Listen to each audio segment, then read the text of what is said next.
యేసు నామములో మీ అందరికీ నా హృదయపూర్వక వందనాలు తెలియజేస్తున్నాను. అందరూ బాగున్నారా? మీరు బాగుండాలని నేను మీ కొరకు ప్రార్థన చేస్తున్నాను ప్రతిదినము. ఈ వీడియో చూస్తున్నటువంటి దేవుని బిడ్డలారా, మన కుటుంబాలు ఆశీర్వదించబడాలి, దీవించబడాలి. సరే, దేవునికి స్తోత్రం. ఈరోజు మన ధ్యాన వాక్యం 102వ కీర్తన, సామ్ నెంబర్ 102. ఈ కీర్తనలో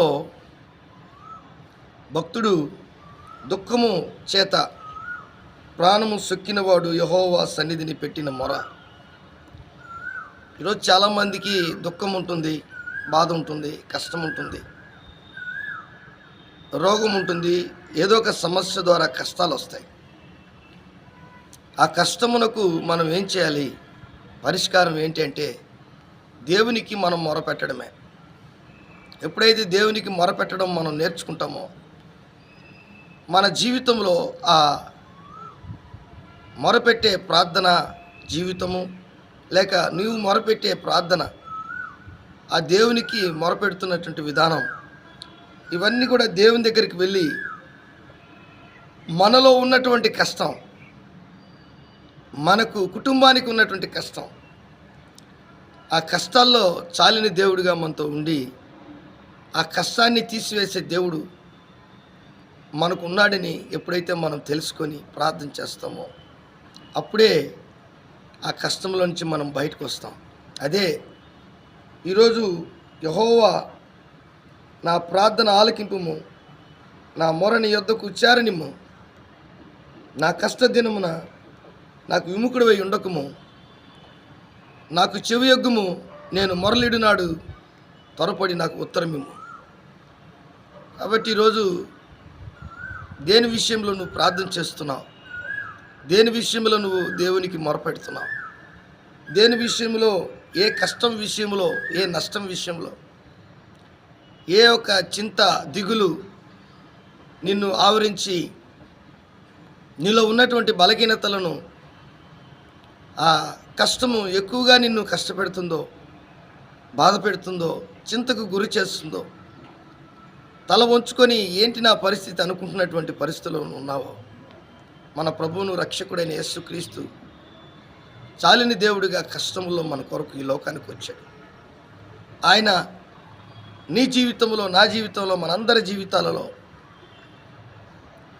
మన భారం ఆయన మోయుటకు, మన పాప భారం ఆయన మోయుటకు, మన శాపం ఆయన పొందుకొనుటకు, మనకున్నటువంటి శ్రమలు, కష్టాలు అవన్నీ తీసివేయుటకు ఆయన శ్రమపడి కష్టపడి ఈ లోకానికి మానవ శరీరము దాల్చి ఆయన తండ్రి చెప్పిందంతా కూడా చేసి ఈ లోకంలో ఆయన మానవాళి పాపమును తీసివేసి, శాపమును తీసివేసి నిత్య జీవను మనకు అనుగ్రహించాడు.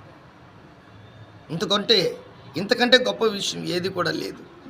అందుకే మనం దేవునికి మొరపెట్టాలి.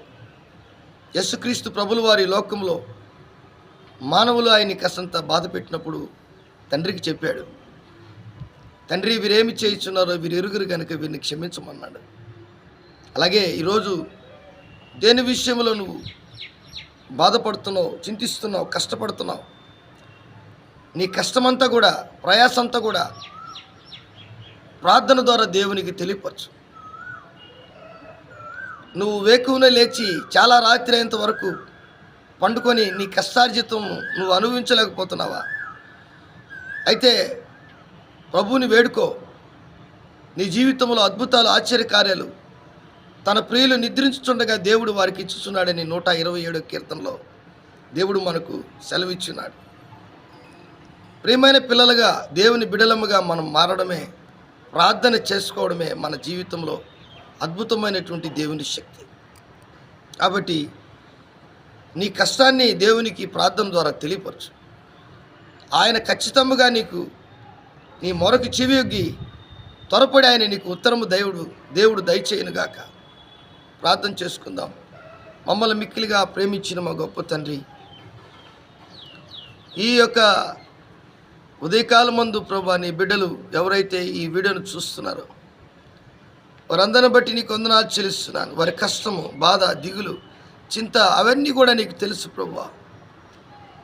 వారు కష్టములో నీకు మొరపెట్టినప్పుడు, ప్రార్థన చేసినప్పుడు త్వరపడి వారికి ఉత్తరం మీరు దయచేయండి.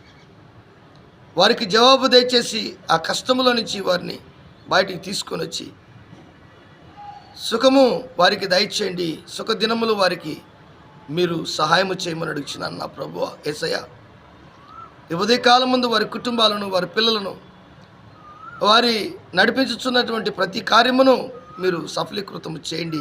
ఆశీర్వదించమని, దీవించమని, వారి ప్రార్థన మీరు ఆలకించి జవాబు దయచేయమని నజరేయుడైన యేసు నామములో అడిగి వేడుకుంటున్నాను తండ్రి. ఆమేన్, ఆమేన్.